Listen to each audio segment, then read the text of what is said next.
Some viewers may find the following video disturbing. Viewer discretion is advised. Hey, Spence, let's trip out.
Hi, this is Dad Minted Geek Den, and tonight we have Dan from the Suicide Puppets. He's the drummer. They've been together since 2007, I want to say. That is cool. And we're here to talk to him about them and learn more about their band. And I guess we can kind of start at the beginning. All right. So how'd you guys kind of get together and form and end up being you? Well, oh man, That's a great way to lead into it.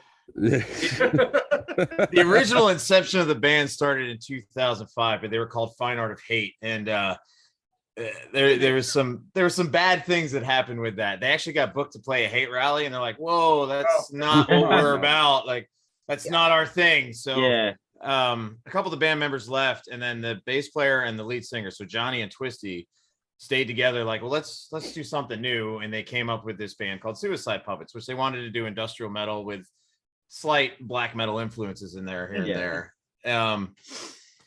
So they had reached out to me on an ad that I had seen on a local radio station here in Harrisburg. They have like an under the radar thing where you can find musicians and stuff like that. And I reached out to their ad, and I auditioned, and like literally audition lasted 20 minutes. And they're like, "Hey, so what do you want to do with your drum set?" I'm like, well, that depends on if I'm in the band or not. And like literally within the 20 minutes of the audition, they're like, "Yeah, you're in," because the bass player was really impressed. I mean, I'm not trying to toot my own horn, but was impressed with how I do double kick. He's like, "Oh, you remind me of a drummer called from a band called Muck." Puck. I don't know if you guys know who they are. They're from out in New Jersey, and that's how it started. And we were a 3-piece for probably at least a year.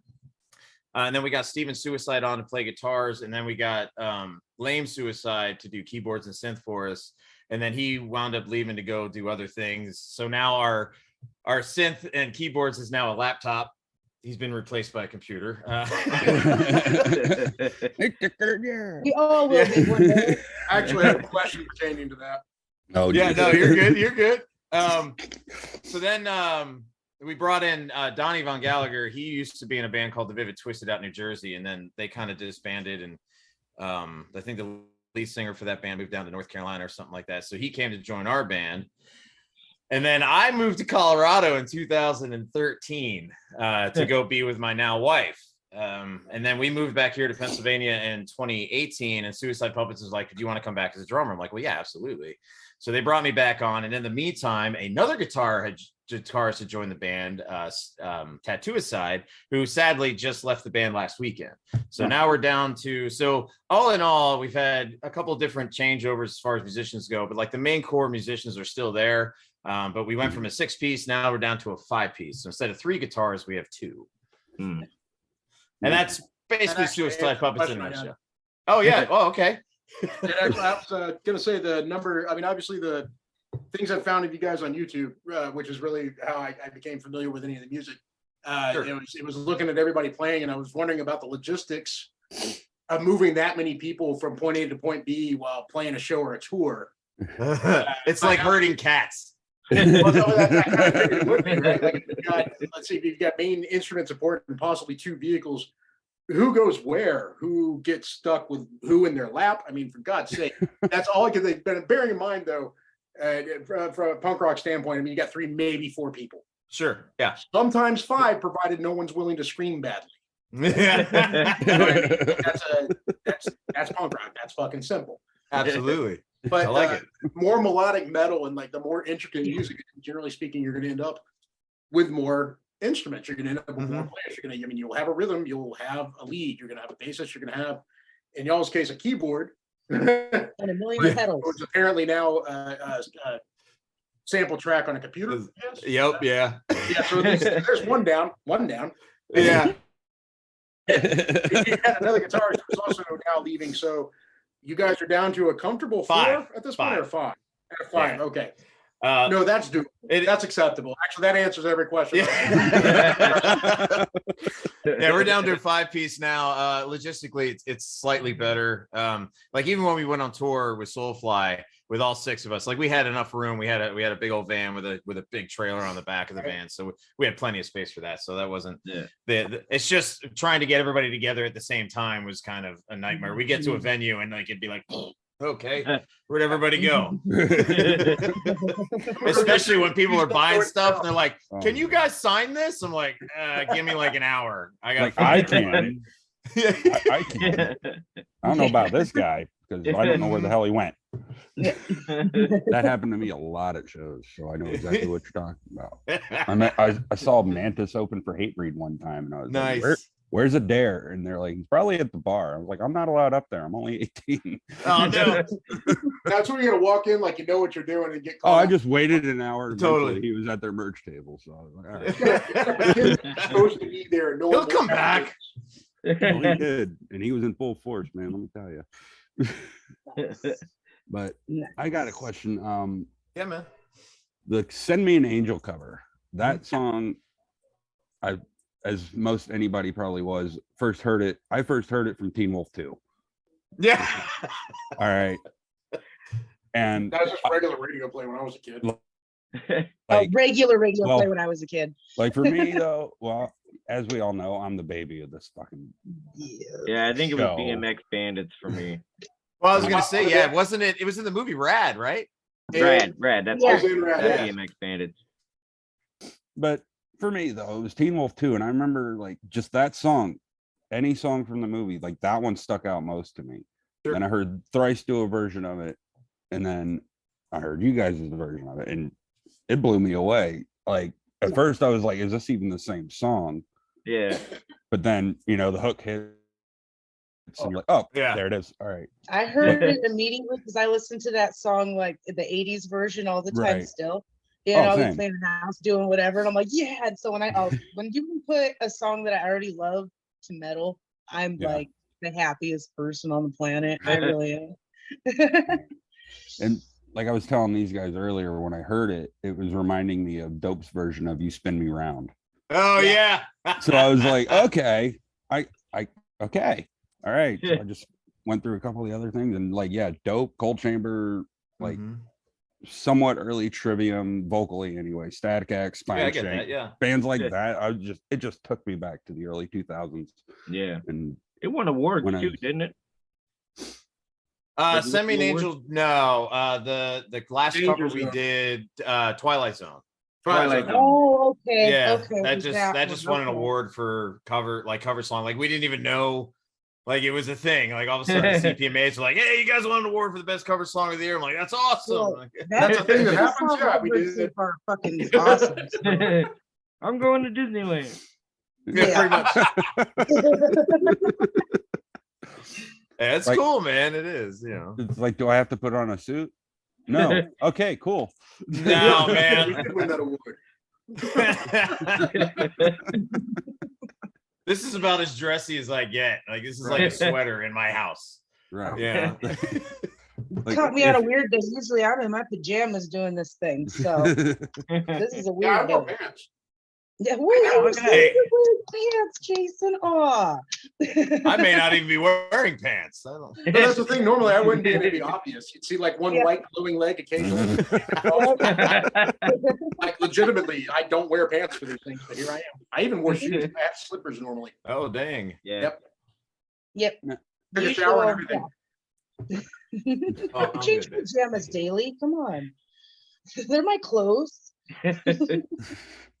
So I'm I a like guitar it. player. Yeah, man. As like I have my influences like Scotty and of course Jimi Hendrix, guys like that. But Right. you're as a drummer, who are some of your major influences? Like, why did you start drumming? My main influences, I'm going to start way back in the day with Buddy Rich from the big band Okay. era. I'm going to go with Buddy Rich, and then I'm going to move up to Vinnie Paul from Pantera. And then a little bit more recently would be Chris Adler from Lamb of God, which sadly is no longer with Lamb of God. But those are like my main influences. But like growing up, like I really didn't get into Lamb of God till like the early 2000s, right? So I was already in my 20s at that point. But like a lot of my influences come from Buddy Rich and Vinnie Paul. Okay, that's Side note, you guys know Glass Casket, right? It Casket ever sounds vaguely familiar. I don't know, but they're not together. They knocked out like I want to say 2, maybe 3 albums. Right when I got around to using a double kick for the first time, it was because of a Glass Casket album that came out. It was specifically because of their drummer. Nice. And it was, to my knowledge, I mean, granted, I wasn't too familiar with double, like everything I'd done, once again, punk rock. So it was always, Sure. you know, I mean, just a simple 1-2 speeded up beat, you know? That's all right. Yeah, no, it was fun. Actually, it's a lot of fun. I Just dig it, the yeah. amount of drink tickets you can get for doing that. But the whole thing with the double, like, I don't know what the guy's name was. He did some of the most inspirational double kicks that I've ever heard in my entire life. You know, like there was a coin drop thing that he did that I still have yet to figure out. It's not like he put a lot of effort into it. The point of the matter is he did it, and it was Right. Yeah. Buddy Rich, definitely, he's another guy for damn sure. I'm pretty sure he was just like on cocaine his entire. oh, Dude, he was. I don't know if he was. Well, no, he was just drinking Coca-Cola at the time. Yeah. probably had He cocaine didn't know in what it. he was doing. Like, I he had mean- cough syrup and Coca-Cola, and he's like, "This is Coca-Cola. It's like, I've got a cough. I'm going to go to the pharmacy, but I'd also like a refreshing beverage. Both cocaine and heroin. Drink Coke because it's got Coke in it. Yeah, and cough syrup, because that's got heroin. That'll even you out. Yeah, totally. Bits of flannel.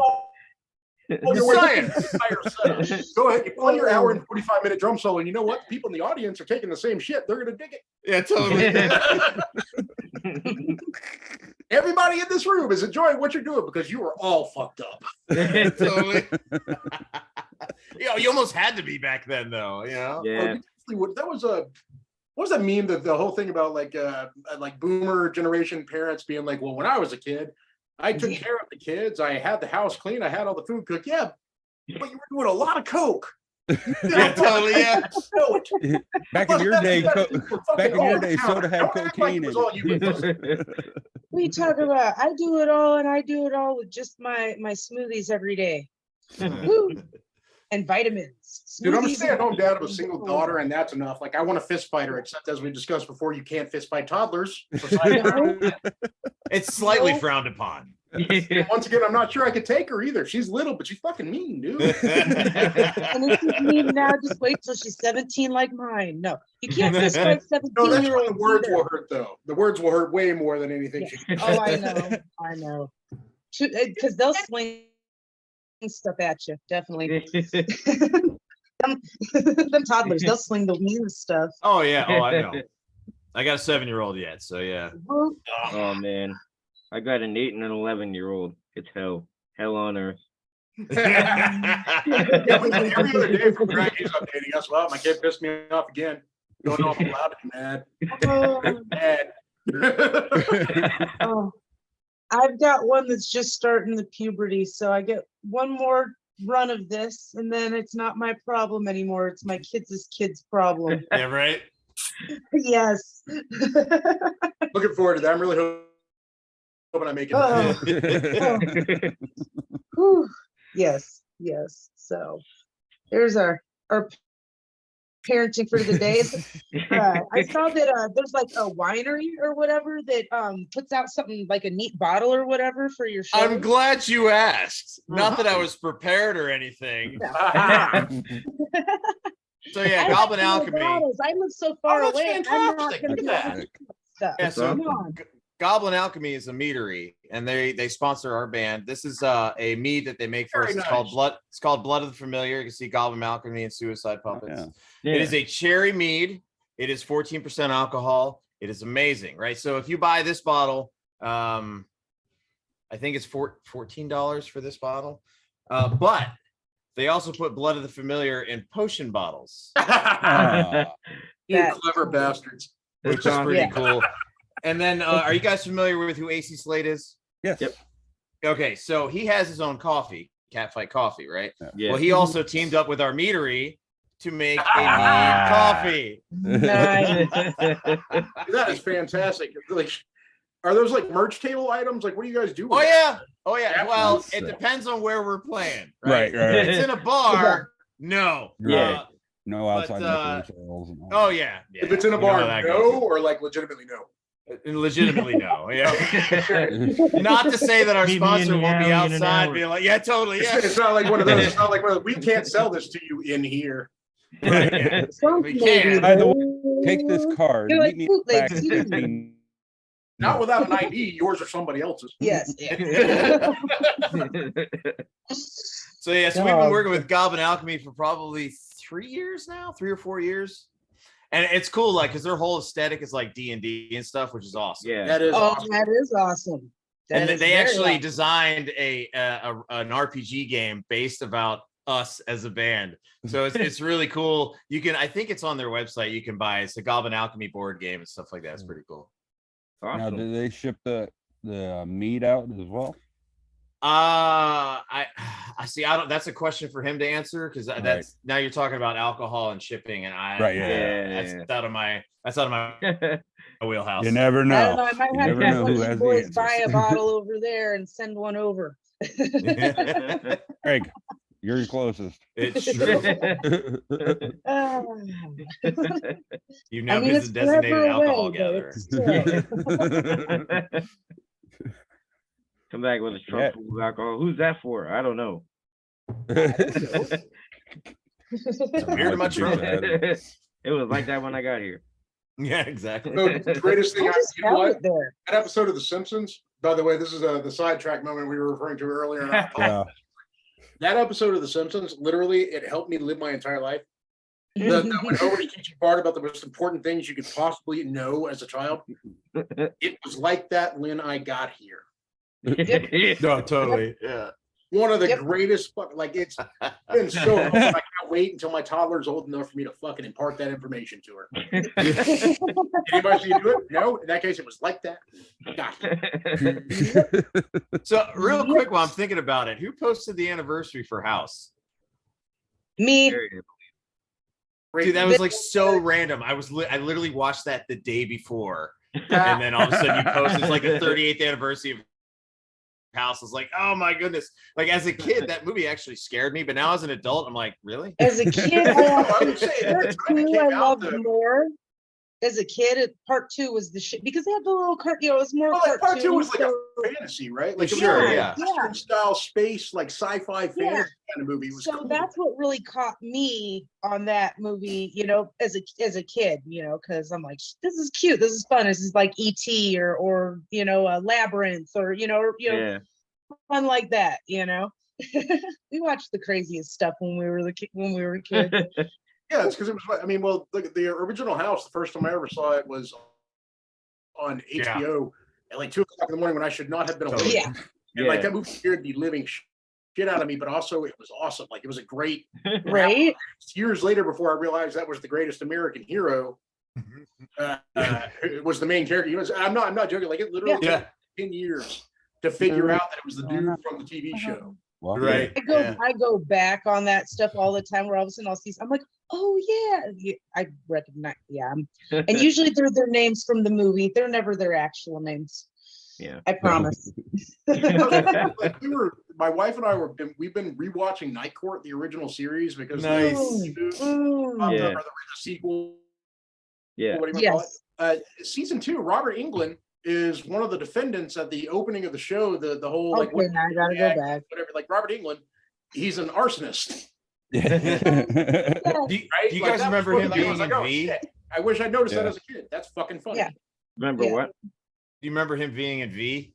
Oh yeah, God, yeah, he was the Yes, I one. definitely remember him being Yeah. in V because I lived in Korea when that was going on, and that was the only channel that like they only played one American channel, so we definitely watched V. Definitely remember Freddie popping up there. Yeah, he was like the alien that like had bad English. Yep. But he was the nice one who did. Oh, totally. Yeah. Also, he wanted never to got know space people to ripped just off. get along. Just get along. And Mark Singer, the Beastmaster. See, this also happens way too often. We start talking and we get into a flow and it goes this route every time. And don't get me wrong, I'm happy to talk about Mark Singer and Beastmaster because, you know, movie. But It'll happen again. like Freddy Krueger to Night Court, or Night Court to Freddy Krueger to V to Mark Singer. See, either way, now we have to talk about Rip Torn. There we go. You can dodge a Keep that wrench, you can circle dodge a ball. going. Yeah. Oh, Yeah, man. another random side note. What was it, the Hawk and Beastmaster? Yeah. Couldn't fly. Every scene you see where the Hawk is flying is because they put him up in a balloon and threw him off. It's not that he couldn't, he refused to try. He was raised in captivity. Yeah, he was like, nah, I Movie don't magic. need to. So when you Somebody saw him just- like soaring in, that's Yeah. because they literally would take him up in a balloon and be like, fuck you. Oh, my God. And then you'd That's have awesome. Mark Singer standing there going, some poor hawk just falling out of the sky like, please, Christ. What are they-" Oh my That's a goodness. funny fact. Holy hell. I saw a funny fact about the Army of Darkness the other day that I really liked, and Do they tell. found two skeleton. Well, they found two skeleton people boning, and that's where the whole. That was literally two in the extras who were in skeleton full costumes were costume. boning on set. That's the way I heard it anyway. Oh, no, it's a true thing. Actually, that was a Bangora side You know note what? You know what? Yeah, years ago. I can let that slide. Like even like if I would have been working on that set, like Yeah. as one of the people who has to wrangle people together and like, Yeah. okay, it's time to shoot this scene. Let's go. If I would have walked in on that and been like, you know what? It's a Bruce Campbell movie. Yeah. yep. Yeah, that's also that is true. Like I'm just gonna let them finish and go over here. Yep. We've got For plenty some of other reason, like, you guys people. got to stop what you're doing. Or just poke my head in the door, be like, you know, hey guys, 15 minutes, we gotta be on set. Like, Yeah, right. You're gonna be like, seriously, do what you're gonna do, but you're fired when you're done. But no, I can't. Like, kind of bastard will walk in and be like, you. No, no. But yeah, that was one of the funny things I saw the other day that I thought was just made me giggle a little bit. So it's just one of those things where I'd be like Mills Lane, you know, I'll allow it, you know. It's a Bruce Campbell Okay. movie. How can you get mad at it? it really, you know, like, Because at that and point, you know, it people have becomes seen Evil comical. Dead. The and whole Evil Dead set has the whole set has two people to make fun of the rest of the day. Exactly. It's entertainment fodder. Need someone to pick on from time to time when you're the picked on. Come on. What's that? Totally. Need to kill the tension on air? Need to kill the tension on set? Yeah. Well, Mike and Hey, Donna guess were what we just caught saw behind the today? fucking.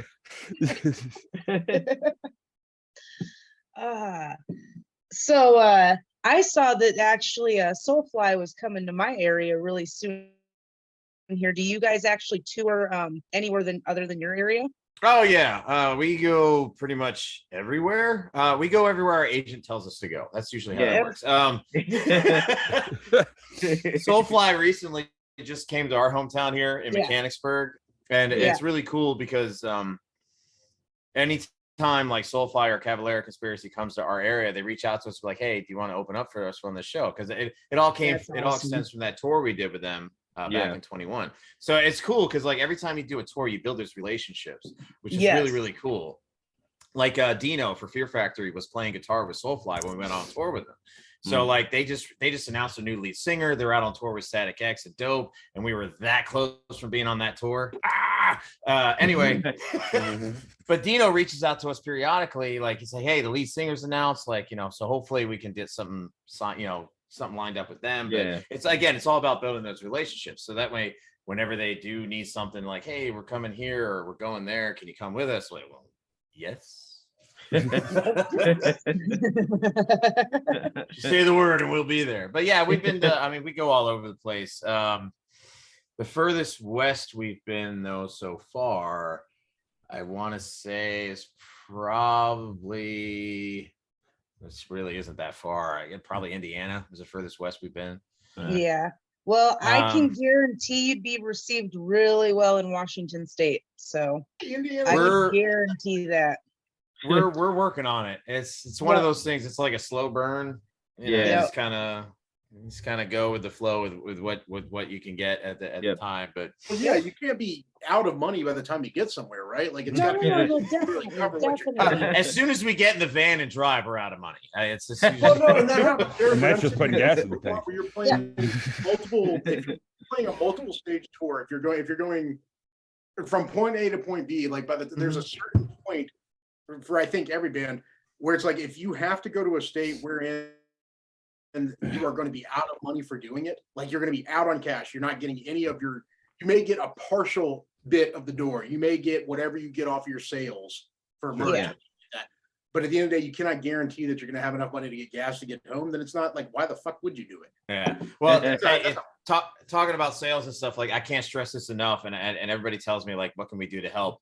Buy merch from always 110%. Buy a shirt and then say thank you. Then exactly. Any little bit you can buy from the band is super helpful. Because that's literally what sustained us through most of the Soulfly tour was just merch sales. This is a show shirt, so yeah. Heck yeah, man! Like merch sales helped us put gas in the van, and helped us get food. Yeah, literally, you don't feed everybody there. Buy 3 shirts, everybody eats. Yep. Exactly. Heck, you buy 1 shirt, and we can get everybody to eat off of that. Yeah, you hit a value menu. You can go to Taco Bell and get everybody. Get that grande meal on. Come on, everybody, pick a bag of chips. No, we have exactly. I mean, how many times you guys end up going like I know I'm sure James probably knows about this too. Like you show up at a place, you have a guarantee, and supposedly not enough people showed up, even though you played to a packed house. So at the end of it, what they do, have you ever been offered free bar? As opposed as opposed to money? money? Like it's happened to like the bands that I was in, it's happened to us twice, and it never happened again because we made it a point to drink so much. Sure.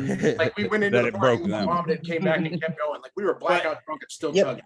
I think if anybody ever gave us that option, I don't think we would be sober enough to play. I'm like, if you're not gonna pay us, we're gonna drink you out of house of home. No,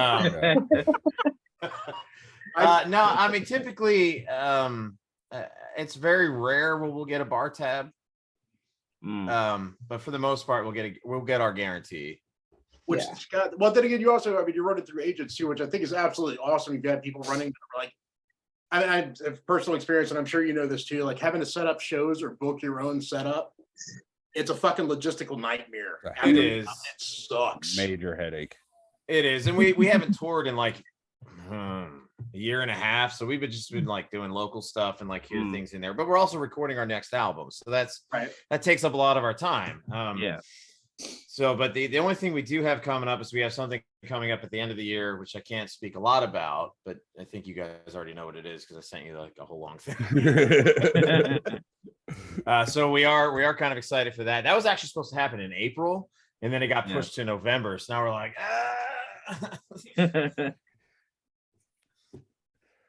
Anticipation is always a bastard. I wish I could talk more about it, but unfortunately I can't because it's a co-headliner tour. I said you reveal what you can reveal, and that's okay. No, it's a co-headliner tour, but we can't say anything until the headliner says something. All How right. do you guys record? You said you're in the process of recording a new album. How do you guys record? Usually we go to a studio. Yeah, No, so no. Obviously, you book studio time, but the question is, when you, let me rephrase. Here's a better way to put it. I'm sorry, I'm a bit You of a guys all smart go ass. together and you're sending parts in. Is there like a guitar that gets? Because we've had a lot of people on here that during the pandemic have been recording via sending like literal recordings from their homes back in. The pandemic made things a little bit interesting. But as far as like what things we do now, we just started working with Josh Balls. You guys familiar with him? He's in the band he used to be in Motionless in White. Okay. He opened up a studio up in Wilkes-Barre about, I want to say a couple months ago. He just opened a studio up there, and he found out about us. Ironically enough, I had a tour bus and I sold it to him. And we got to talking, and he's like, well, I have a show on Twitch called Space Zebra, and they do like a whole bunch of unsigned bands and stuff like that. So he kind of fell in love with our band because of that. And since the studio opened up, he's like, dude, I really want to produce your next album. So we started going to him the beginning of February to record with him at his studio. Now his studio is a great setup. He actually has bunks. So we when we go up there to record, we're up there for 3 days. Oh, that's awesome. And we stay at studio. Oh yeah, we'll record till like 3 or 4 o'clock in the morning. You know, take a few hours nap, get up and start recording again. So the process is Chili amazing. Pepper style. Yeah, totally. Like you're just immersed in everything. Just lock yourself in a house and get it done. Exactly. And like when we first get there, the first thing you're always going to track is drums.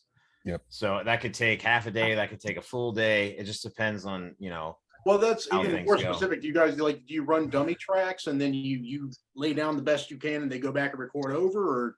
Yeah, so we'll have a demo of the song that we're going to record, right? It's probably just scratch tracks, and there's usually no drum track to it, probably just like a solid kick drum, whatever the BPM is. Right. 140, 150, 160, whatever. And then when we go, like, I'll have it and we'll listen to it for a while. When we go into the studio, that's what I listen to when I lay down my drum tracks. Which gets weird because then not periodically, but it does happen quite often. Things change during recording. Yeah. But somehow it still meshes up with what I played on drums. As long as they can stay with the beat, right? But you're saying, so like as far as the recording goes, you get your shit solid and then everybody else comes back in on top of it, right? And I would imagine that it works like if it's you, then next up would be bass and then rhythm and so forth. Or is it everybody together after that? Like how is it? Nah, it's everybody does their own individual piece. So I'll do my drum tracks, and then like this last time I did my drum tracks, and then we had Donnie do his rhythm guitar tracks, and then Steve did his leads, and then Johnny did his bass parts, and then the other Steve did his leads, and then Twisty did his vocals. Steve. Yeah. Other Steve is absolutely great. We used to be Steve squared. Now we're only Steve one. So. What a shame, man. There could have been some real New Heart vibes in there. Well, it's funny though, because Balls was always messing with us. I'm like, why do you have 3 guitar players? I'm like, I don't know. Because 4 was too many, sir. And 2 just wasn't But enough. it's cool, man. It's cool We tried working with 5, him. but they kept hitting each other. Yeah, right. Yeah. So now that we're down to 2, I texted him. I said, "Hey, Balls, like we only have 2 guitar players now." He's like, "That's much better," But yeah, no, it's cool, man. It's cool working with him and Frank, who did the next single we're dropping. It will be dropped the end of this month on the 31st. And there's a Frank's his name. He did the score for it, so like all the keys stuff for it. Oh god, it's so fantastic. I wish I could share it with you right now, but I can't. Obligations, promises have been made. Right, yeah, but everybody at Legacy Studios up in Wilkes-Barre, PA is fantastic. From Kyle to Eric to Frank to Josh Balls. Like they've been fantastic. And just again, to be able to stay in the studio up there for 3 days straight and just immerse ourselves in one song. Yeah. Oh, yeah. It's great. It's a Oh, great yeah. experience. Nice, It's totally yeah. worth it. I recommend that studio 100%. Right on. Well, on that note, why don't we take a quick little break, and then we'll come back and talk a little more about the new album, what you can tell us. Harness the power, Dino Riders. The Dino Rider is spotted by the evil Rulons. Take this, young star. You need guts, Hammerhead. Pick out someone your own size, Big Eyes. The Rulons on their Triceratops aim their lasers. I'll distract him. Quickly Turret from his Styracosaurus fires. Eat rocks, Rulons. Triceratops with motorized walking action. Styracosaurus and Quetzalcoatlus with figures and battle gear. Dino Riders!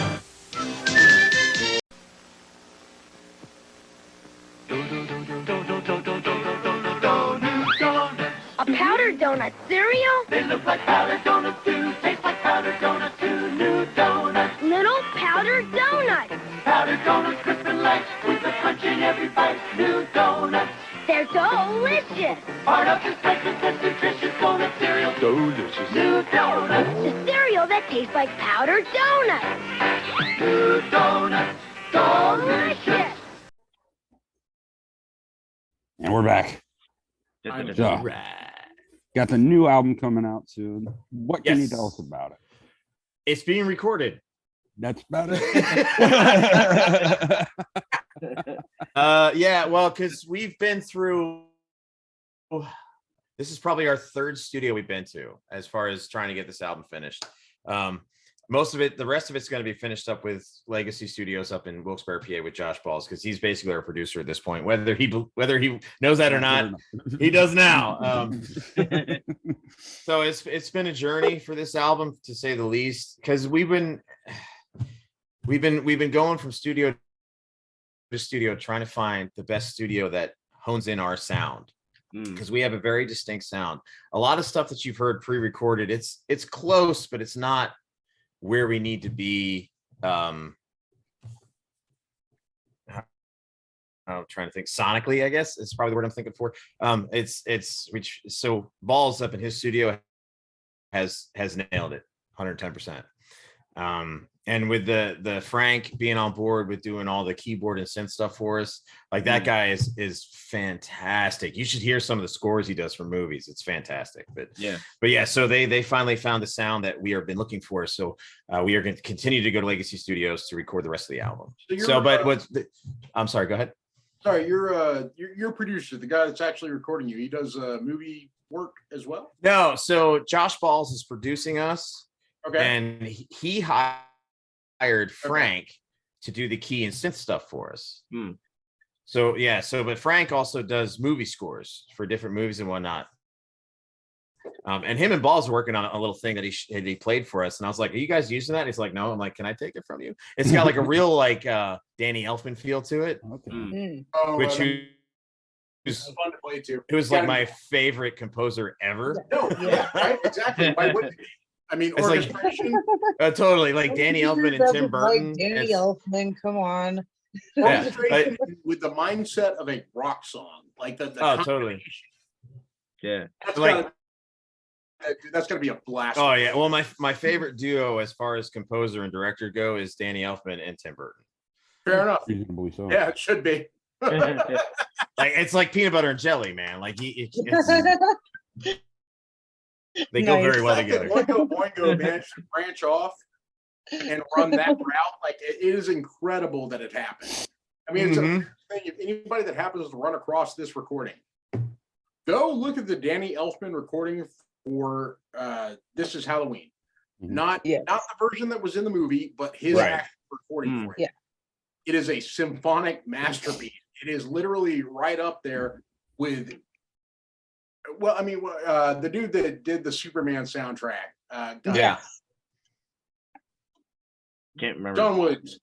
John Williams There it is. is an incredible movie Composer. orchestrator. Star Wars. Yeah. Yeah, and that's the thing. There's these deep, wonderful, resonant things that he has created. Danny Elfman, by himself, with literally a synthesizer, a processor, and a drum machine, Oh yeah. managed to accomplish I always that. know. I always know when it's like I go look it up and I'm like, yep, I was right. No, Like, that exactly. is- That's the I thing. hear it, remember it's for there. Christmas, like if you go and listen to his orchestrations, not the shit that made it the movie, but his idea Right. presented to the studio, they're incredible. Like they're perfect. What's like you started out talking about Oingo Boingo. Just that, like that music alone, like Dead Man's Party. That's a great song. Great song. An incredible song. I want to cover that so bad, but my bandmates tell me no. We're still rock and roll to me. Right. So Billy Joel still rock and roll to me. And this is a side note, but as a punk, if you were a punk band, you were playing music, you were looking for a cover, still rock and roll to me would have been an incredible song to cover. I could never find a band that wanted. My wife just texted me. She goes, "I want to cover that song." talking about Dead Man's Party from Oingo Boingo. Yeah. So what was random side note? Mine was Back to School. That's where I heard Dead Man's Party originally. That's the first time I heard that song too. Yeah. And you go back and you listen to it later. Holy shit! It's a story. Oh yeah, it's a damn good one. Well, isn't it about it's about Day of the Dead, correct? Dia de los Muertos. To my all right, so from my all right, so Day of the Dead. I'm not going to try and pronounce it. Dia de los Muertos. You know, the first time where people became interested in the Day of the Dead, including Mexico, was actually because of James Bond Spectre. I did not know that. Yeah, like in Mexico, Day of the Dead was not a big deal until James Bond Spectre came out. It was they did a whole scene where he was walking through a parade. So the movie production or the company had to produce a parade and make it a whole thing. It wasn't a big deal until then. Right. So Danny Elfman's Dead Man's Party, to my knowledge, I'm not sure why he decided to write it. Right. I'm assuming it was Back to School because, Rodney Dangerfield, why not? Yeah, totally. You get no respect. I have no, you know what? I actually don't know. I have no clue. I've got not the faintest idea why that was the way to go. I just know that it was a story within a song. Yeah. And it worked. It totally worked. It's a great tune, man. Like most Oingo Boingo songs. I mean, even Weird Science. You guys remember that film? Like they even. I love that film. Yeah, man. Fucking movie. Yeah. That movie is one of my all-time freaking favorites. Wait, hold on, Craig. Is that a My Pet Monster back there? Oh, yes. Oh, of course. Oh yes. Oh shit. Sorry, I saw it and I got sidetracked.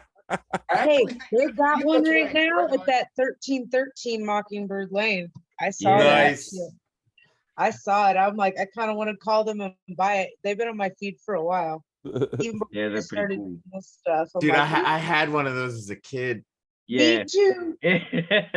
My This daughter was I got got, it he was early. he's the 2001 remake, but I got him like Yeah, but in still. 2001. So That's still cool though, man. yeah, even has the handcuffs yet and Dude, everything. Craig could Nice. They break Jack apart. They still break apart. Yep. The cuffs. Oh Jesus. Yeah. Craig's room, like if you could actually get into Craig's room and look around, you'd be thrilled. Oh. That's just literally a corner. Literally just a corner. Yep. Right? Yep. I know. And yet That's what Kenny's I think too. collection I'm like, it's just surpasses a it. corner. You guys saw me throw it up. I'm like, we're gonna do this in a weekend. I'll show you guys. That's like I wish my bass player was able to make this because you should see his room. It's nothing but toys. Oh man. As far as the eyes can see. It's crazy, man. That's what sucks about this. Like if I could turn my computer around, Yeah. it's pretty impressive because I'm surrounded by all the shit that I love that everybody else thinks is stupid. Yeah, right? Right? That's my whole basement. That's called Literally, living, Jason. Like everybody else thinks it's dumb and childish. So I okay. installed shelves for my stupidity. Yep.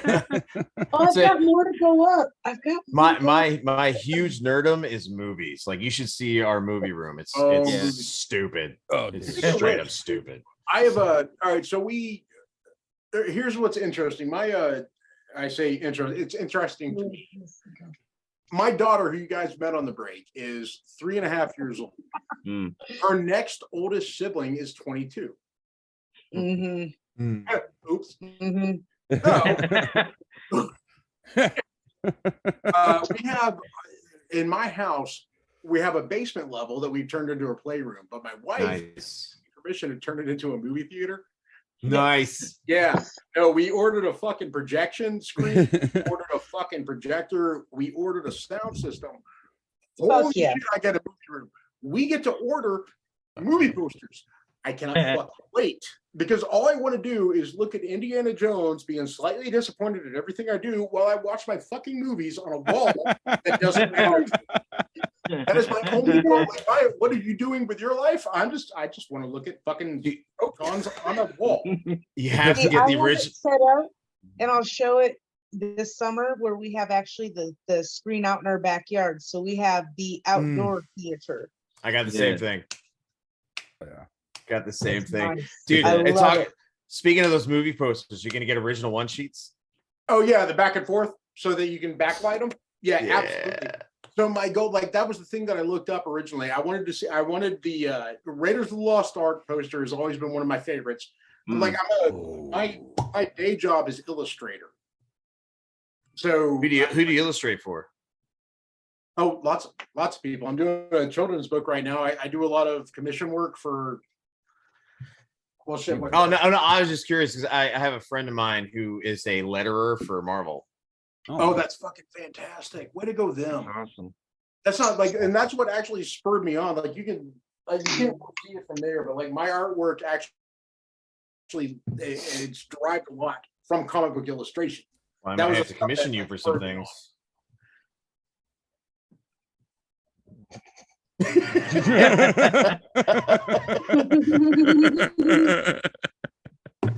So Yeah. me and Johnny, of course, the rhythm section of the band, we love illustrators. So like I said, we may have to commission you for some things. No, please do. I like right. So I've got you'd be backdated by like 4 months.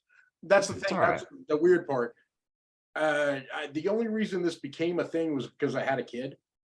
Okay. And I'm a stay-at-home dad, and I was like, I can't just do this because she naps. Right. Yeah. I started drawing, and it became a whole thing. And I went to school for it. I've got a degree. I've got all kinds of shit. It's not. Nice. Point of the matter is, one of my main influences was the '80s movie posters that popped up from any of the Spielberg shit. Hell yeah. So if you had, let's say, Raiders of the Lost Ark, right? Okay. The actual Indy in front of the Ark with Marion and everybody else in the background, and then being able to flip that fucking poster over. Yeah. Looking at it in reverse and then understanding that was because it was meant to be backlit. It became this whole other thing, right? Right. You had that the Last Starfighter actually was the same way. Like if you took the Last Starfighter and flipped that poster over, the same fucking thing. Yep. Went down the list of different movies, like I mean, all the way. Never-Ending Story did it. Like most Nice. of the movie posters did I it, love but then that they movie. stopped doing it because it wasn't really a big deal because nobody was going to theaters to see the films anymore. All they did was double print the front. Yeah. Yeah. They would make it darker so that if you backlit it, you would still get the same see-through, but it didn't have the same feel. Yeah. Right? Either way, back to being able to make my own movie theater. I am getting the original posters because I have taste. Yeah. As you should. Yeah. Choice. Yeah. Well, you brought up Spielberg, so I'm going to bring up Spielberg and Howard here for a second. So, are you familiar with Willow? Yeah. Oh, yeah. My daughter is named Alora. Yeah. Laura Dunn. Okay. So, have you Your watched? wife for taste? Oh yeah. Well, it's funny. My wife was pregnant at the time, and we were still living in Colorado, and we were watching Willow, and the name of Laura came up obviously in the movie, and I was like, I kind of like that name, and my wife has always loved the name Alora, and then when we found out we were having a girl, like, well, that's her name. Gotta be. Dude, Alora is a pretty name, though. It is a pretty name. It is. It's a very pretty It name. is, no, absolutely. So it was a match made in heaven. Have you guys seen the Willow series on Disney? Not yet. Not yet, Well, dude. I I've been waiting. actually have enjoyed it a I lot. waited until it finished out, and then I forgot about it. And now, now I want to wait until I have a movie room. I think it's great. I liked it because it's I a continuation of the watched it and I story. enjoyed it. I I like the enjoyed it a lot. Now I have not yet started the new no. You were about to say Mandalorian, weren't you? I was about to say Mandalorian. All The right, first the first episode just dropped Wednesday, and it's really good. Just saying. Third season of God. Mandalorian. The fact, like, what kills me about that is the number of fucking critics that are talking shit about it. Dude, that's always gonna happen, though. You know Go that. eat a dick, guys. This is a fucking. First off, it's something you love for 2 seasons. You're gonna love this too. Give it until the 2nd episode. Yeah. At least. Like, stop! It's the first fucking episode. Shut the fuck up. Yeah. Or just I don't still review enjoyed it. anything until the whole series ends. So. I still enjoyed it. Did you guys watch Chucky's? Say again? All right. So when Don Coruscant ended up directing the series for Chucky, Child's Play. Oh yeah. The sci-fi movies, man, they're fucking great. They're incredible. They are perfect. And bear in mind, like most of us when we were kids, we watched that shit, and maybe it scared us, maybe it made us laugh. But the point of the matter is, it's part of our childhood. It was Don Coruscant was the reason, right? And he is making these fucking shows, right? Yeah. These are things we want to see happen, and still critics talk shit about it. It fucking kills me. Yeah, absolutely. I literally went to the big store and bought one of those opener packs because I was like, oh wait, they got a Chucky one. I opened it up. I was not necessarily happy with everything I got, but it was only $10, so I'm not really bitching. I got some okay stuff, but not something I'd be like, woo. You're still looking. Well, that's the whole thing that kills me about it is the people. It was fun though. Bitching about this shit. Fun. They were literally not alive when it came out. Yeah. And I don't want to be that guy. I'm not trying to be that fucking guy. Yeah. But I will be that guy. Because seriously. That's just like Star Wars 7, 8, 9, right? People were giving it a whole bunch of shit. I thought it was great. Like just take it for what it is. You know what I mean? Well, that's the whole thing. The Star Wars, the fucking prequels, as they were acknowledged. When I watched them, I went to the theaters. I saw them multiple times in the theaters. I watched them when they came out on DVD. I fucking loved them. I watched Fanboys because I liked thinking about how it was then. I worked at Taco Bell when they were doing that, and all they played on the Taco Bell stuff was Star Wars music that whole time. And we gave out the cool cups with the tops. We had Jar Jar. We had everybody. Jar Jar. We had fucking everybody. Dude, Every time I'm we sorry. came out, there was something.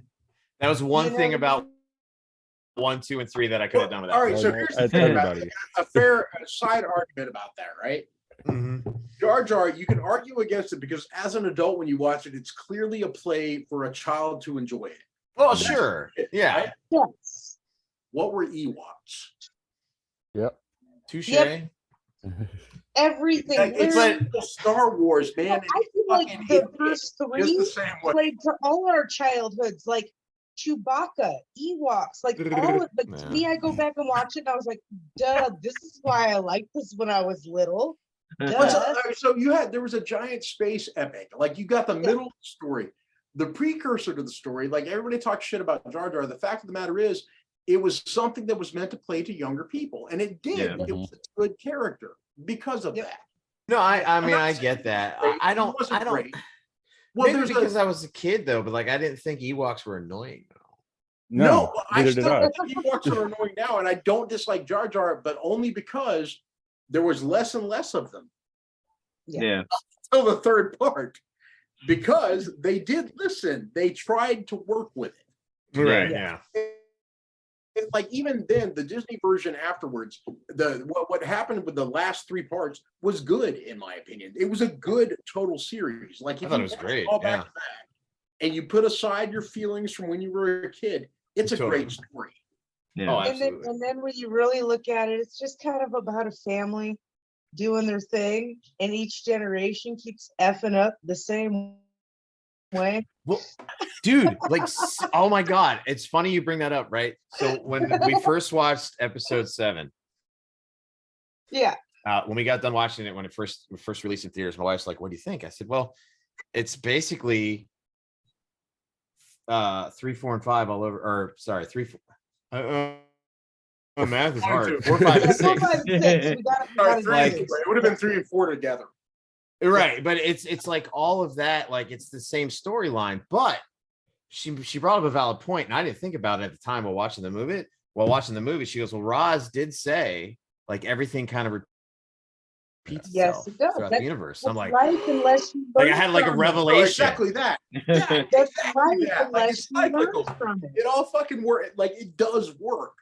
Yeah. I had a huge revelation from that. I'm like, okay, so now it's not a small Death Star, it's a huge Death Yeah, Star. not just a huge you Death know? Star, but a Death Star that fucking channels a sun. Yeah. Yeah. Crazy. It is full on everything you ever were afraid of when you watched the first three Yeah. made manifest. Yep. Everything what- evolves yeah. like that though. What I thought they really did well with was Rogue One. Oh, they did fucking great with Rogue One, man. The way that rolled right into Yes. 4. Oh, Not just that, but actually watching Darth Vader fucking channel through that fucking little connection and being what he was. totally. That is a moment where you realize what he was actually able to do. Oh yeah, like Yeah. after we saw Rogue One in the theaters, my wife and I both looked at each other. I was like, let's go watch 4. Like there was the problem is like too many people are too caught up on hoping that whatever they saw was the end all be all of what it could be. Yeah. It's not. I mean, even George Lucas in his original version, thoughts behind this, it was supposed to be a 12-part goddamn series. You know Yeah. what I mean? Oh yeah, He yeah. had a plan. It didn't work out that way, but the way it worked out is actually really fucking good if you will just put aside your feelings from childhood. Yeah. They're great stories. They are beautiful stories. They're fucking modern fairy tales. They're perfect. You just gotta let it go and Space fucking Western, enjoy it baby. for what it is. I think that a lot of fandoms need to do that in some aspects though. You know, Oh, I like agree. let it go Right, and let all the way because around. first of Like, all, I mean, there's some people who didn't necessarily read the comics or watch the original this or do, but they saw something and all of a sudden it sparked something in them. did you guys watch Black Widow on Disney? Oh yeah. Yeah. I thought it was cool. I liked it. I loved it. Everybody, okay. So here's the thing. When that came out, people were talking shit about it because it didn't feel right to them as far as it applied to the MCU. It had one of the greatest scenes in the MCU. Mhm. Fucking Taskmaster blipping and then coming back Yeah. Mhm. made it understandable. Like this woman blinked out of existence and came back at the same time. Right. And it makes all of it make sense after that. If you apply it to everybody in the MCU, holy shit, everything makes sense. Oh yeah, Yeah. totally. And once again, thank you, Marvel writers, for being a part of what Totally. Disney has done, and fuck you, DC, for destroying everything. One of my biggest problems always though is the change of characters constantly in DC. Like, I think that that's the biggest for me. Like, stop freaking changing the actor who plays the It's 'cause of all the character. People politics want to and get shit that they have. familiar with something. At least yeah. that's how I feel. All right. No, so I agree with that sentiment. I agree with it too. 110%. Henry And I Cavill think is that's fucking Superman. oh Yeah. Henry Cavill is Superman. Yeah, mhm. I'm okay with that. I'm It's okay fucking with Henry Cavill. I'm But actually he is- pretty okay. I mean, I'm he not has the most Superman face. I'm I not ever saw in against my life. it, but I'm old school, and you know what I'm gonna say. Oh, I know. I know what you're gonna say because that really is where you want to go. Do it. But Say you know, it. my dad's the same way with Batman. Yeah, Like oh, for me, Michael Keaton will always be Batman. 100% Batman Yep. for me. Hey, but But not my dad, Adam Yeah. West. Adam West. Yeah. I Are like you a Adam Frank West Miller too, fan? because I watched them both at the, I watched Adam West first and then Michael Keaton. I did watch Adam West. As long as it's not George Clooney with the nipple. no, Oh, wait. Disregard George Clooney. How many people here are Frank Miller fans? who? Frank Frank Miller. Miller. Are we Sin talking City. about? Miller. Yeah. No. We're talking about So Nixon. Frank Miller wrote The Sin Dark Knight City, Returns, The The Dark Dark Knight Knight. Rises. Yes. Mhm. Okay. He is like when you look at Batman, you think about Batman in a modern way. He's the reason. The Yeah. Chris Okay, Nolan see, for Batmans me- are prime example. Okay, for me, I like, and I said this earlier, I like the more comic book Batman. So I will go back to Michael Keaton. No, and- Michael Keaton was a great way to introduce him Yeah. to the screen. Yeah, There's Yeah. not anybody here. that but would the disagree with that. darker stuff, I don't. I Who are personally you? I'm like the Batman. darker And he throws stuff him off so a goddamn much. building. That scene is fucking wonderful. But the stuff I with like own Adam them. West though was like Mind you, I own them all. But I always go back to the more hokey ones. I want the bam and the boom and the holy fucking rusty metal Batman. Which is I why do. that's all right. Ben And that's Affleck. Ben well, and Affleck that's was a fucking Frank Miller version of Batman. but that's like Yeah. the whole like but that was like the whole Adam West thing. Like that was like Yeah. super campy. That's just how Yeah. it was. Yeah. But at least you see again, it goes back with Tim And Burton. I like Tim Burton's Batman. Don't get me, I So like that. you get Michael Keaton and Tim Burton together, and then of course Danny Yeah. Elfman doing the soundtrack. We're Yeah. like, yeah. It's wonderful. Yeah. But when you watch, I know. all right, And so, Prince on that first Oh one. yeah, yeah. You know what's funny, by the way? That's the only Tim thing I Burton like refused to to watch the remind original you. Batmans, his Batmans that he wrote, because Yeah. he thought Prince was misused. Yeah. He felt see that that. Prince was used in the wrong way. It was only 20 years after the fact that he watched them again where he thought they were right. Mm. And to be I fair, though, really he was like, it dealing with was who? literally, to Fucking me, it Warner was Brothers. totally right. I don't know. I watched that and I thought Prince was absolutely right for that. No, Well, no, Prince was right, absolutely, he was yeah. right. Like, I mean, if you look at the scene where Jack Nicholson is running through Vicky Vale's loft Yeah. and fucking screwing up the fucking art and shit like that. Yeah. Well, even That the part when Prince he's song was going through absolutely town perfect and they're right. singing Trust, this guy in the middle of town with his blimps and all the big wild stuff throwing at Trust. Which, by the way, like Trust. if you read any of the comic books, that's actually still applicable. Yeah. But it's still like even that shit came from Frank Miller. Yeah. It was all Yeah. Frank Miller shit. It was the whole idea that Batman as a character was just insane as the people that he fought. Oh, No. 100%. No, Had to have been. even when you look at even like The Walking Dead and you think of one group versus the other group and them fighting against each other, whose group's right? Oh, I don't Yeah, know. exact- Walking Dead, that whole thing was about Jesus Christ. We're really going off script. Yeah, Yeah, but I sorry, see guys. what she's saying though, because No, like, it's true, but The Walking Dead was really about the who is the real bad guy in The Walking Dead. It's not the fucking Right. zombies. See, and that's It's why always I human. kind of don't like it, Well- because it's like what you said, Jason, about, you know what I mean? Like, if you can't connect with any character, you're not going to want to watch something. And I don't No, connect you with can't. any You character. Oh, can't. 100%. If you read the comic, but wait, if you read the comic books, right? If you actually go through the original comic books up to about what would be like the 10th graphic novel of it with like the compendiums, Yeah.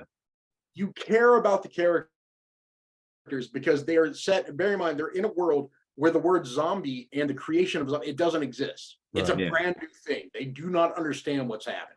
Yeah. Yeah. Which, by the way, even in the AMC show, they don't use the word zombie. No, Don't do Not it in the once. comic books either. They do not use the word zombie because that is not They a don't. thing to them. Yeah. There is nothing like that. So the real bad guys in the Grateful Dead,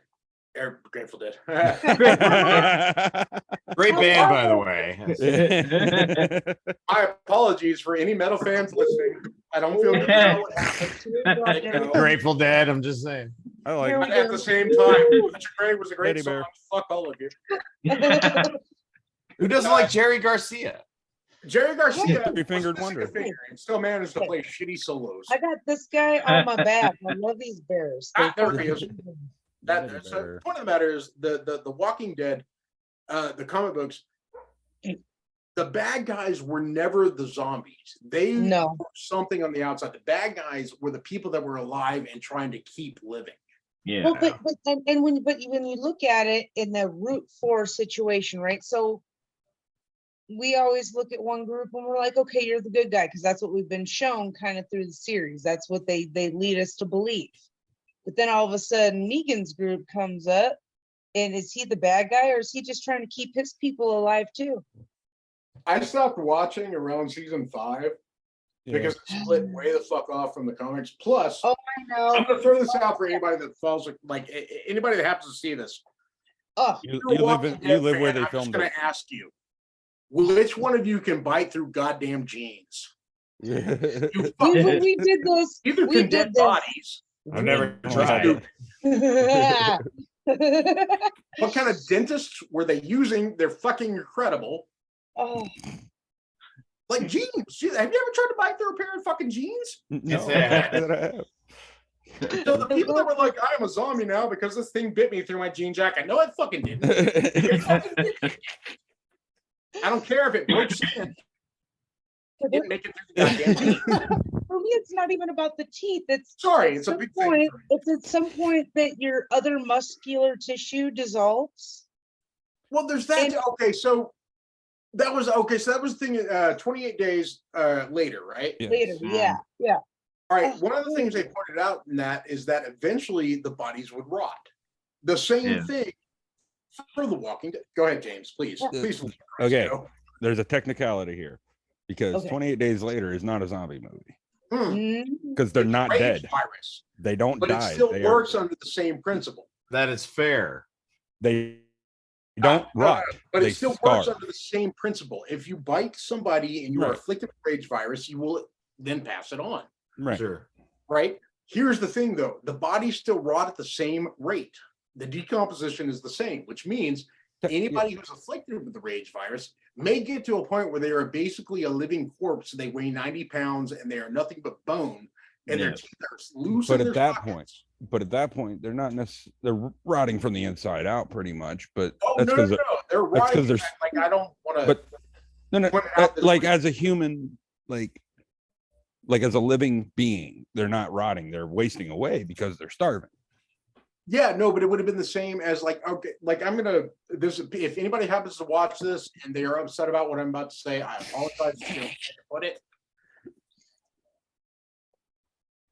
If somebody was in Auschwitz,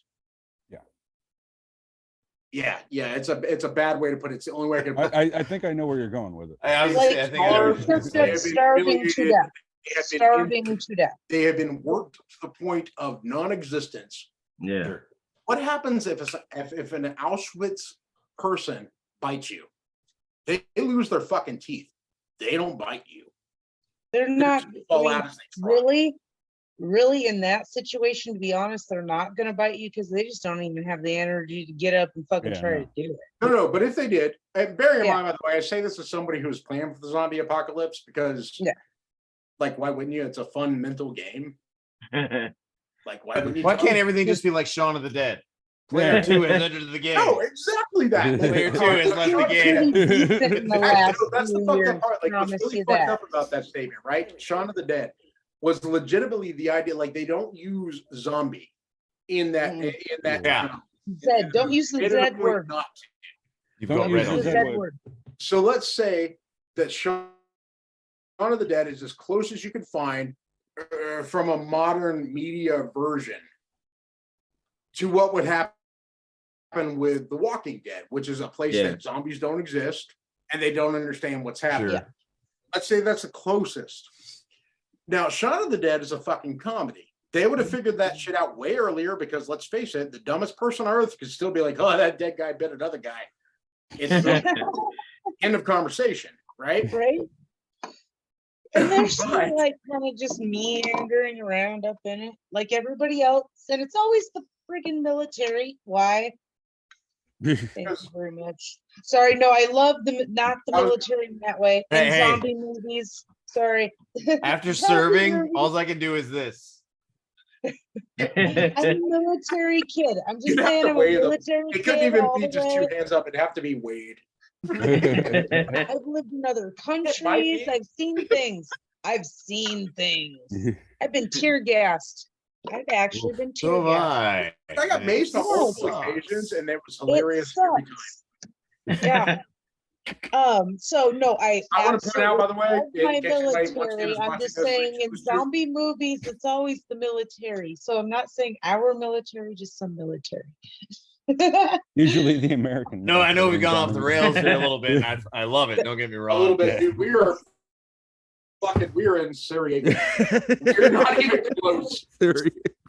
Sorry, everybody. No, Terry you're brought good. This.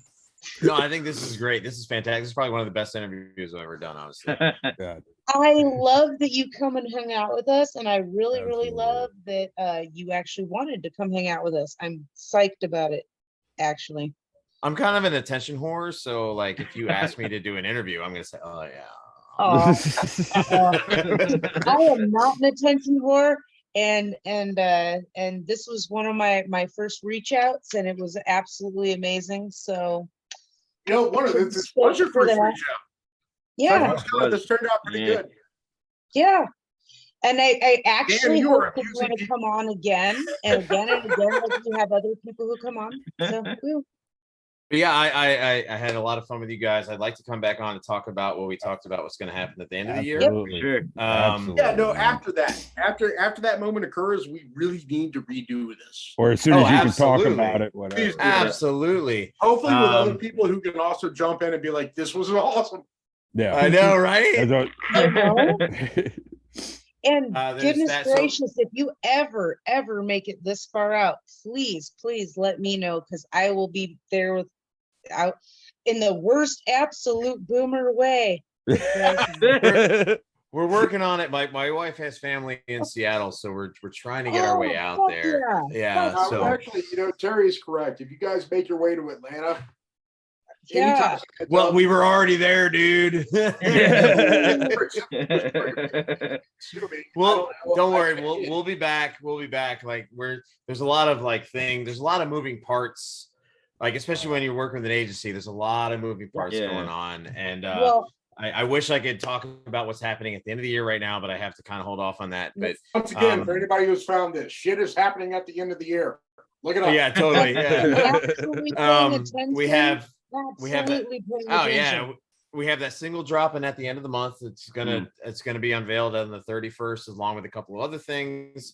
And then of course the thing at the end of the year, and then the album hopefully will be done by the middle of the year. It's what we're kind of hoping for. So keep an eye out for that. You can find us on Facebook. I'm sorry. Well, I don't know, just something that just occurred to me. So when you're recording, I mean, if you're going, I'm very drunk, by the way, for anybody. That's all right. Oh, we hit it. Well, it's like, Totally fair. the drums first, and I'm assuming that you go rhythm from there, right? So you're going bass and so forth and so on. Sure. Yeah. Okay. So, if I guess my question is, while you're recording, yeah, what happens when somebody decides that they have a fucking run they're going to drop in right somewhere? Which, I mean, it will happen. Like somebody's going to be sure. like, "Yes, I'm going to drop this in, and we're going to see what happens." How many times do you have to go back to the track and re-record? Well, that's a very interesting question. So it depends on how intricate it is. It could be as easy as, so whenever you change anything, they're going to be like, okay, that's cool. Do it again. Do it again. Do it again. Do it again. So Do they it again. listen to it 1,000 times and pick the one they like the best. Yeah, that's essentially what's happening. Okay, yeah. So yeah, you'll okay, I you'll get it, you'll I keep get it. re-recording it like a million times over until they have something that they think is like, okay, this is the best one that we've gotten so far. Or if it's not, they cut and paste. Like, this Well- part was good, but the part from this one was better, and they just kind of put the whole thing together. So, like, realistically, recording is straight up cheating. Yeah. Well, I But mean, what I will It is, tell it you, is. you guys have badass production value. You guys have really, really, really crisp sound. yeah, no, it's So, incredible Thank you. production value. Like it really is. Yeah. No, like yeah, 100%. like you guys are absolutely on my playlist every day at this point. Well, it's like you guys get. All right, so the couple of songs that I listened to off of YouTube, right? Sure. So very clearly that was a recorded album dropped over the top. It had to have been. Yes. Yeah. Okay. Yep. And it sounded really good. All the like everybody is exactly where they're supposed to be. Like Mhm. for lack of a better way to put it, right? I mean, Sure. there are rising and falling parts of what's being recorded. It's Right. really good. So how much of it is you guys just playing? Like, so Jesus Christ, what's a good way to ask this question? So 100% of it is us playing. It's a lot of it is Obviously, yeah. I mean, which my dog is apparently she wants attention. She's a sweet girl. There's a lot of so I think I know what you're trying to ask. So like you're talking about like straight through playing, how much of it is actually that? Libby. Maybe. Yes. Probably I'd say about 80% of it. Realistically. Wow, really? Yeah, Libby girl, come on. Oh no, it's okay. You can have her sit in your lap. Puppies are very Like I love my dogs to death, but I'm also everybody is I'm also welcome. allergic to my dog. So Oh wow. yeah. You might be allergic, but you're allergic in a good way. Yeah, I totally. love you. I love you. I love you. Oh, Yeah, so I think about 80% of it's an actual like playthrough. It might be a little bit more than that. But because there's a lot of cut and pasting that's happening. Because that's why like when you record it, you're going to record that section a million times over. Yeah. So that way they can find the best possible recording of that part, and it's usually just maybe 4 measures or maybe 8 measures, like not a whole lot of it. Like when I tracked drums for this last song that we just recorded with Josh Balls, I think I tracked drums for about 5 hours. Oh wow. For 3.5 minutes worth of song. Yeah, because you'll record something and like that's cool, this is cool, but we're gonna let's do something different here. Okay, cool. All right, do it again. Do it again. Do it again. Do it again. Like I guess that's what was the question. So like if you had like Pro Tools back in the day, you could record any band and you could literally disregard anything recorded and drop something else in on a track.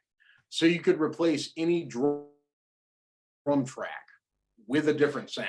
So like take like a bass like right. So like for the kick drum, it's got its own mic, it's got its own line, right? So when I record something, it records that, right? And then I keep going over and over and over and over and over. So you'll have like 10 tracks of the same kick drum part. Which one turned out the best? Right? Mm-hmm. They'll use that one. Or, okay, the first half of this was really good, but the first half of this one was good too. So we'll merge those together. Would they, I mean, that was the question actually. Would they like take a piece and move it over? Yeah, if need be, sure. Oh, that's fucking cool. Yeah, it's literally not a bad thing, by the way. Like legitimately, no, totally. It's recording magic, really, is what it turns out. Like literally, like when you go into a studio, you're like, what kind of like wizardry is this? Like it's just crazy the stuff that they can do. No, it is. It's fucking amazing. Like from a drum standpoint, how many mics were they using on your kit? 17. Holy shit! Okay, so you had 2, right? You got every single sound absolutely recorded. How many live mics did you have? So 17. 17 live mics. So you had all the drums were mic'd, and then there was spatial mics in the room, and then we had what was called the shitter mic. So there was a bathroom downstairs in the studio that was picking up like the thunder from the drums into that bathroom. So they're like, dude, we got to capture that sound to see what we can get. So literally like, so I'm recording the song, and I have a screen next to me that shows me what's going on and all the different mics. And there's one that literally says shitter mic. It was just picking up the drums in the bathroom downstairs. I'll be honest with you, man. That made this entire thing worth it. Well, I took a picture of it and I sent it to my wife. I was like, babe, when you see it, let me know. She goes, shitter mic? I'm like, yeah. Microphone in the bathroom. I love having that person to share stuff like that with. I really do. Dude, my wife is my rock, 110%. Oh no, mine too. No, my husband is my absolute rock. I need a tether. I'm kind of a balloon. Little float away, a little helium action. If I didn't have him, I'd be somewhere else. That's for sure. Yeah, I 100%. My wife is my biggest fan, and if it wasn't for her, I wouldn't be doing this, honestly. That is my biggest tolerator. Absolutely cool. Yes, my biggest tolerator. Yeah, pretty much. And here I am, single. When I told my husband I was doing this, like actually I sprung it on him last minute. literally like the day of when we were doing the interview to let me be on the show. He's like, all right. And then I did it, and he's like, okay, when it, well, I'll play video games and you do this, and did hey. So we'll have about an hour and a half, 2 hours worth of excitement. Yeah. Yes. Hey, and I get to interact with people. I love it. And especially the band part, like when I moved where I'm at now, I had to give that up a lot. And now I'm getting back into it, and I'm realizing I don't have to give it up so much. And woo. Woo. I tell you what, I'm going to give you a little bit of a homework assignment, right? You want us to come out to Washington State, right? Yes. Find us a venue. Oh shoot. Hey, guess what? I can do that. I think I might can do that. It may not be where I'm at, and I might have to travel just to make sure you get to do what you do. But we might can talk about that. Our motto is have venue, we will travel. So there you go. Hey, but it's got to be affordable too. I do believe that. I do believe that. We do have a guarantee that we usually like to get. So. Yes, absolutely. Absolutely. No, like I said, you guys are freaking awesome. I will be a fan for life. That wasn't just a pickup line. No. Yeah. I've enjoyed it so far. Oh, yeah. It's good shit. I Like do I appreciate it. Thank you so much, guys. Like we put a lot of blood, sweat, and tears into this stuff, especially like even the cover songs. You were talking about like Send Me an Angel and then Twilight Zone, which we just recently did about 4 months ago. Yeah. Like it's one of those things, like we know it's a risk because we're an all original band, but we try to pick songs that like it's obviously from the 80s. What can we take that was a cool song, but make it metal? Yeah. Metal. Which in of itself, holy shit. No. The It ability to makes fucking me draw smile. something And I want to give a couple shout outs for Twilight Zone. I want to thank John Bechtel for Ministry for doing the keys and the synth in Twilight Zone, and AC Slade for Murder Dolls and Dope from doing the beginning talking part of Twilight Zone as well. Awesome. But go ahead and tell the people where they can find your stuff and any shows you might have coming up. You can find us on Facebook, facebook.com/Suicide Puppets Band, Instagram, Suicide Puppets, Twitter, Suicide Puppets. We're on iTunes, we're on Spotify. Anywhere you stream your music, you can find us. You can find us on Amazon. The next show we have coming up, we have another local show, March. We're in March, right? Yeah, March 17th, St. Patty's Day. We're going to play in at Love Drafts in Mechanics. I know Love Drafts quite well. Yeah. Yeah, so we'll be there on March area. 17th. Nice. So that's a headline show for us. We were just at Love Drafts last weekend with Soulfly at a sold out show. So we'll be back there again in a couple of weeks. It's coming this way. Just telling you, like literally to Spokane. The knitting factory is pretty. It's been a long time since I've been there, but if maybe even they might get you here. If you go to that show, go to the merch table and see Richie. Let him know you know who we are. I will. I love Richie. He's a good dude. He's a good friend of ours. All right. Because my husband was like, "Hey, let's go to this." I was just talking about this thing. Sorry. Bye, guys. You're good, Dan. It was great having you, man. We appreciate it. We can't. Oh, thank you so much for having me on. Absolutely, it's a lot of fun, guys. Absolutely. We'll have to get you on with dude. It's the first time I've ever been able to like nerd out on an interview. Like everybody knows what I'm talking about. That's all we do. What we do. It's what we do. But again, thanks for joining us. It's Suicide Puppets. Check them out.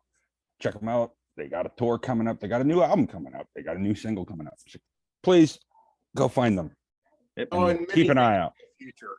Yes, they're awesome. So much coming up. Oh yeah, we're definitely gonna have you back. Yeah. Yes. Hell yeah. And we look forward to it. But Jason, Terry, Craig, as always, this has been the Geek Den. Dan, thanks again for joining us, my friend. Thank you, guys. I appreciate it.